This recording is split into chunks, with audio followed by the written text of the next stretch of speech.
थोड़ा थोड़ा राहत हो गई है सर्जरी में,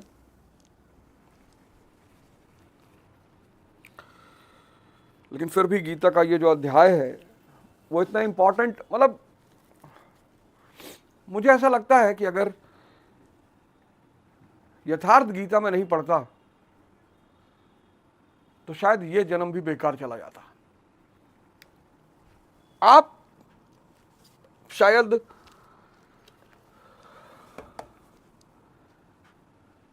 चीजों को समझ नहीं पा रहे हैं। हमारे समाज में कुछ शब्द ऐसे हैं जिनको बड़ा बिगाड़ दिया गया। जैसे जैसे एक शब्द है ज्ञान। अब ज्ञान का मतलब लोगों ने समझा कि जो ग्रेजुएशन कर ले, पोस्ट ग्रेजुएशन कर ले, बीए कर ले, एमए कर ले, एमएससी कर ले, वो ज्ञानी है। वो स्मृतियां हैं, वो ज्ञान नहीं है। स्मृति ज्ञान नहीं है।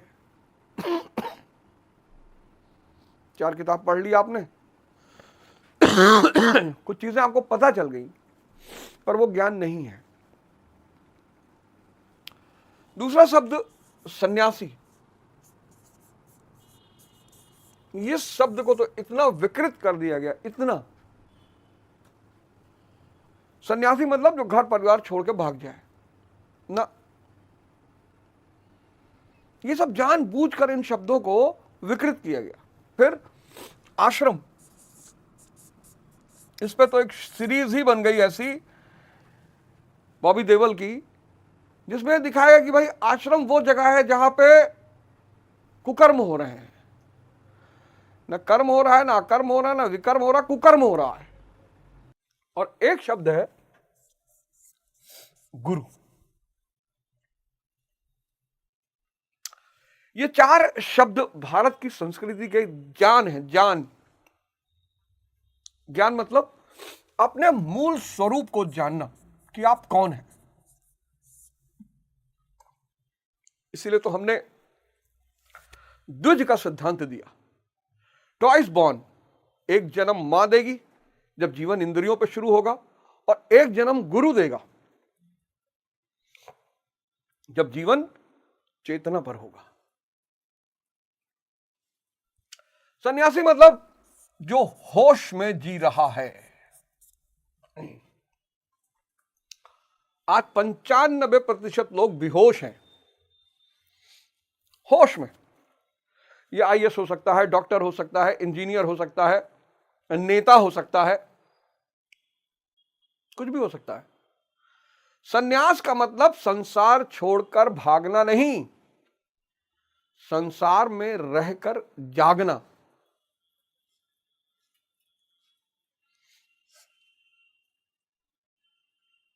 सन्यास का मतलब संसार छोड़कर भागना नहीं, संसार में रहकर जागना।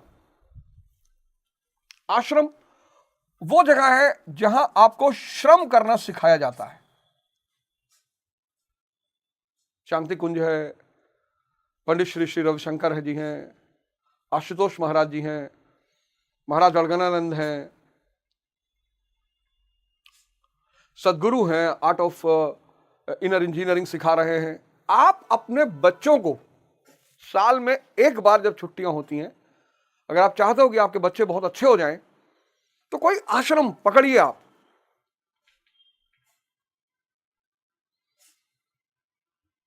साल में 1 महीना, वो 1 महीना आपके बच्चों का पूरा जीवन बदल देगा।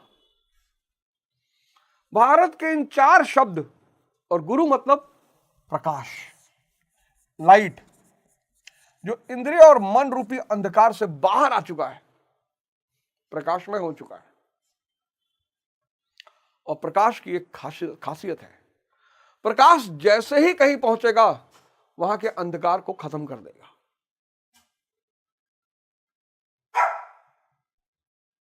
प्रकाश जैसे ही कहीं पहुंचेगा वहां के अंधकार को खत्म कर देगा। ये शब्दों के साथ बड़ी छेड़छाड़ हुई, बहुत छेड़छाड़, इतनी छेड़छाड़ हुई कि व्यक्ति आज मैं देखता हूं इतने लोग धार्मिक हैं, इतने धार्मिकता बढ़ गई, धार्मिकता बढ़ी, कष्ट भी बढ़ गया, दुख भी बढ़ गया, परेशानी भी बढ़ गई। क्यों? क्योंकि धर्म का जो मूल उद्देश्य है व्यक्ति का उत्थान। क्यों क्यों उत्थान? तो 39वें श्लोक में 39 भगवान ने कहा राग द्वेष काम क्रोध ये 4 शत्रु हैं और इन चारों में सबसे खतरनाक है काम और क्रोध।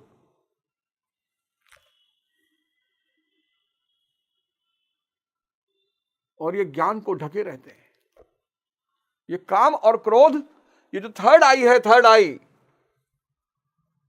तीसरी आंख, ये थर्ड आई, इस पे पर्दा डाल देते हैं।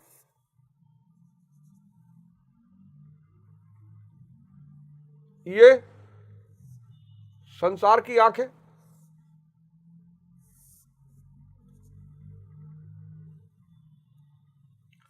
ये संसार देखने की आंखें, माया देखने की आंखें। इंसान के पास 3 आंखें हैं। ये 2 बाहर की तरफ खुलती हैं, बाहर की तरफ, और ये माया का दर्शन कराती हैं। इनकी यही सीमा है। ये जो थर्ड आई है, जब हम आंख बंद करते हैं तब ये खुलती है। बहुत रहस्यमयी बात है ये थर्ड आई। जब ये दोनों बंद होती हैं तब ये खुलती है।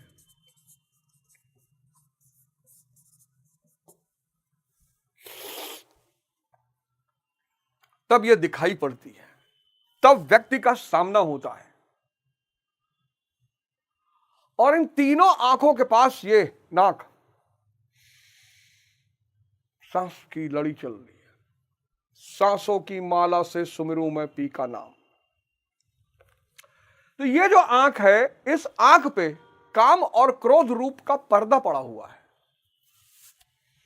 पिछले अध्याय में मैंने आपको, पिछले एपिसोड में मैंने आपको वो समझाया, राग द्वेष काम क्रोध, इनका अंतर संबंध क्या है। जितनी इच्छा बढ़ेगी, विषय चिंतन बढ़ेगा। आप मॉल गए, जाइए, अच्छी जगह है, बैठिए, लेकिन अगर आप ध्यान ही नहीं है तो मॉल आपके लिए जहर बन जाएगा। 1970 में, 60 में, अब इस मॉल के सिद्धांत को समझिए आप।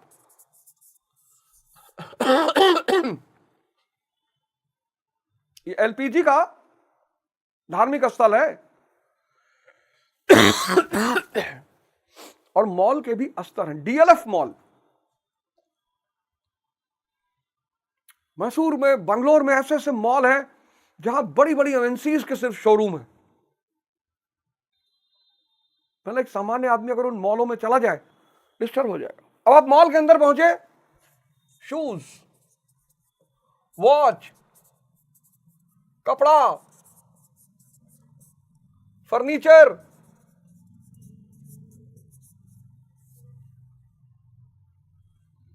सब एक साथ, सब एक साथ, और आपके कार्ड में मात्र 5,000 रुपया।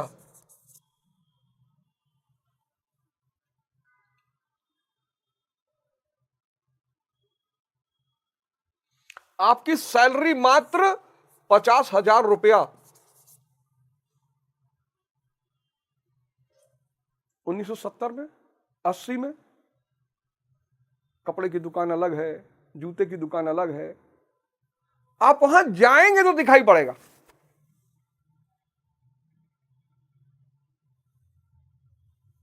और फर्जी आप वहां बैठ नहीं सकते। मॉल में अंदर जाने का कोई चार्ज नहीं है। अगर यहां अंदर जाने का चार्ज लग जाए तो बहुत सारे लोग ना जाएं, पर अंदर जाने का कोई चार्ज नहीं है, क्योंकि इच्छा ही तो भड़कानी है।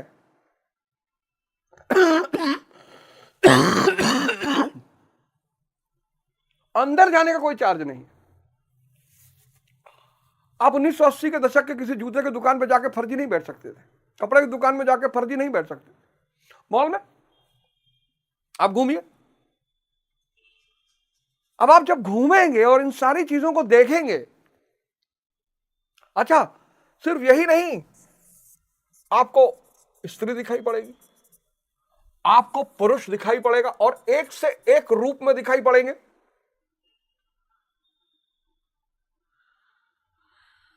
और आप ध्यानी नहीं है, आप यज्ञ और कर्म को नहीं समझते हैं। आपका संबंध आपकी सांसों से नहीं है। इच्छाएं बलवती हो रही हैं, इच्छाएं कूद रही हैं अंदर, और हर इच्छा का दमन हो रहा है।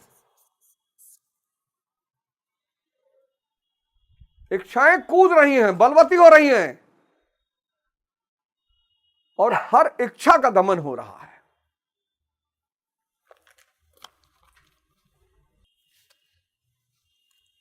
इच्छाएं कूद रही हैं, बलवती हो रही हैं, और हर इच्छा का दमन हो रहा है। ये जो हर इच्छा का दमन हो रहा है, ये किसमें कन्वर्ट हो रहा है? मूढ़ता में, अविवेक में, क्रोध में।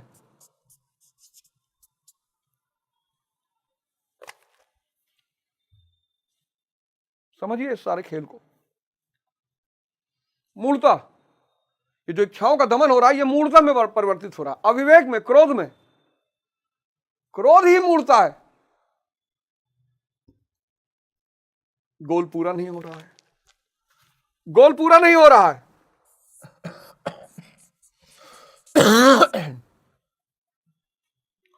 उद्देश्य, जो प्रतिदिन के उद्देश्य है, वो पूरे नहीं हो रहे हैं। उससे क्या हो रहा है? तनाव बढ़ रहा है, स्ट्रेस।